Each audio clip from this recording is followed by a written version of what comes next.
Hey YouTube! In this video I'm going to show you how to install Steam games in a different place.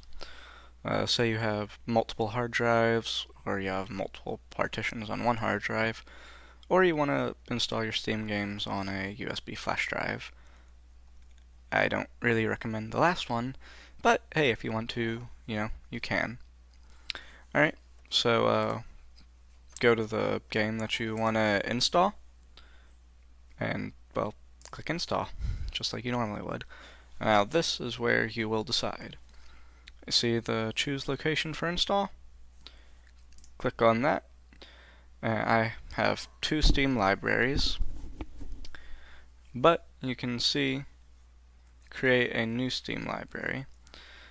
Now this will show up on anything that can be used for a library. Click on that, and then you can make a new folder, or just put it there and it will make its own folder. Anyway, that pretty much covers it. If you learned something, like. If you didn't, dislike. Comment and tell me what you think. Bye!